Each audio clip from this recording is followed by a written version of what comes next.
Hi, it's Susan from Worldpeacefull, and I'm going to read you a poem called The Order in Chaos. The winter solstice, the equality tone, balances all energies to bring life to 0 point, stillness. Seeds planted, but there is no growth, as nature awaits the seasons to cross over, signalling the time of great change, as the planet is renewable. Human beings were once seasonal, as they watched the night sky as a calendar, alignments, conjunctions, crosses, and constellations were universal indicators, universal pattern makers, marking time, making time for giving thanks. In the modern age, few look up. Most look down into another universe of iPhones for stars. Setting life by digital time, calendars, and signals, where escape is to avoid, to stay in the void, unaware of the changing seasons, nor their intimate connection to life that sustains and provides human rights, RITES, on gravitational tides and thermal kites of magnetic recalibration, unaware that modern physics emerged from an apple, not a Mac, as Newton pondered the gravity of life to discover physical laws, governing each time frame with infinite precision. As reason was also a season of great change. For the gods must be crazy to invent Coke, fast food, and technology. Many have lost their own theology to Twitter, Facebook, YouTube, Tumblr, to be linked in. Unaware of the cosmic lattice, the web of universal life that calms, connects, belongs, and is balanced. Remembering the mystery as destiny, as the future seeds are envisaged to germinate, as a stargate opens on the sky of possibilities, as negative transforms into positive opportunity, when community celebrates a space in time. For this is the wine, the elixir of a renewable life that pays its respects for the gifts bestowed, as above, so below, as we grow in harmony, observing the game of life that seeks not to control but to show the order in chaos. So yes, there's an underlying order in what we perceive as chaos. I talk about the equality tone. That comes up in my poetry and in my narratives, actually. This feeling of equality, it's like a frequency, equality tone. You get that with music. When everybody comes into alignment with the music that they really love. That's the experience of an equality tone. It's a balancing and a harmonious expression. Last night, we had the opening ceremony of the Commonwealth Games,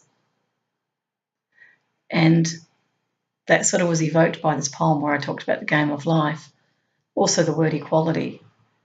It was really a magnificent opening ceremony. I was very surprised at how well done it was. And there was 3 words that were magnified on the field. One was humanity, the second word was equality, and the third one was destiny. And I was watching it and contrasting it with, how things are playing out in the game of business and the game of governance and the game of life. They're not necessarily all working together with the same tone. In the sports arena, it's about friendship games. It's about bringing people together. It's about competing non-violently. It's about a commonwealth. It's about diversity within a unity. And so those people who formulated this ceremony and the games obviously were thinking about humanity. Then we move into other forms of business and they're not thinking about humanity. They're thinking about self-interest, not working together collaboratively in the game of business around the world, where there is that sort of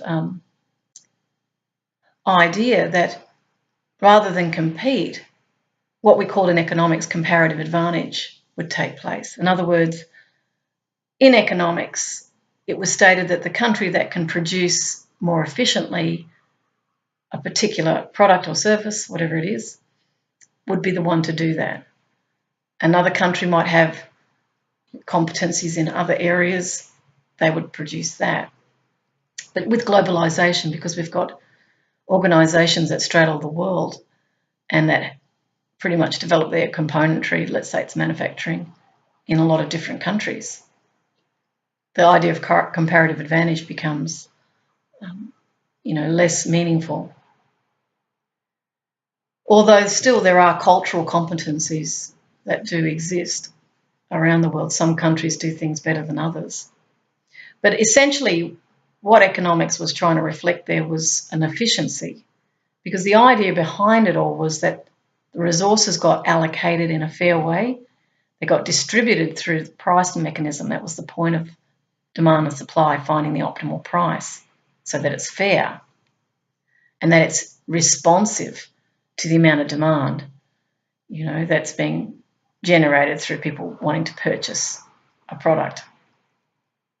But with competition, with unfair level playing fields, because the idea is a level playing field, that we should be fair. This fairness is moving out of how we interact, not only in business, in governance, in the community, in personal relationships. Fairness is being cast to the side. And fairness is, I like that word, careness. I was just thinking about that, careness, caring more.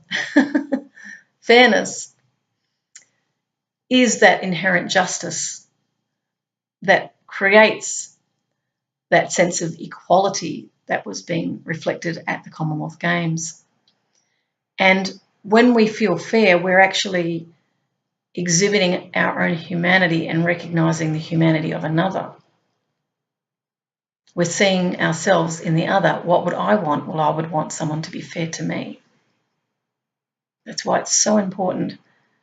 I've really come to focus quite strongly on this word fairness.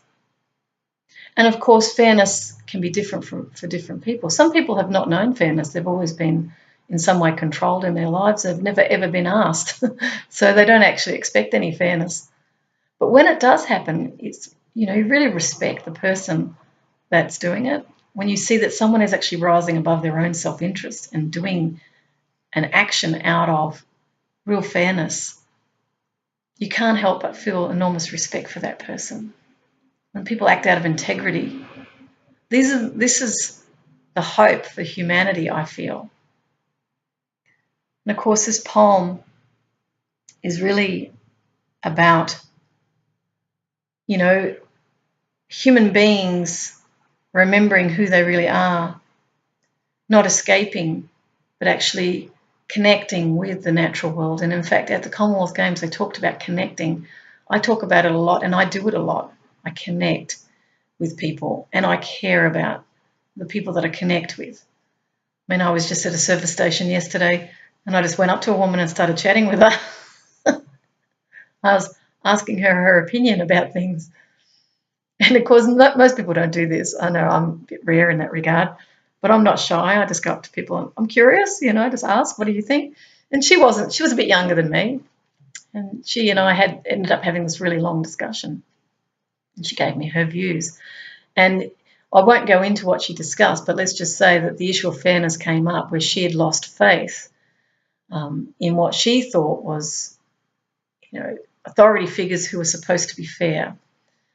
And she felt disillusioned. She said her eyes had been opened, and she'd never in her life done anything wrong. She'd always been a model citizen. and yeah, had lost faith is what had happened. And that's because the person she dealt with was not fair. So it really does matter. It really does matter. And that is the universal harmony that we wish to re-establish on this planet.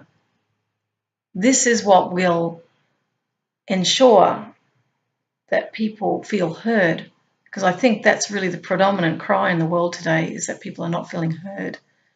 They're feeling their needs and concerns are being cast to the side.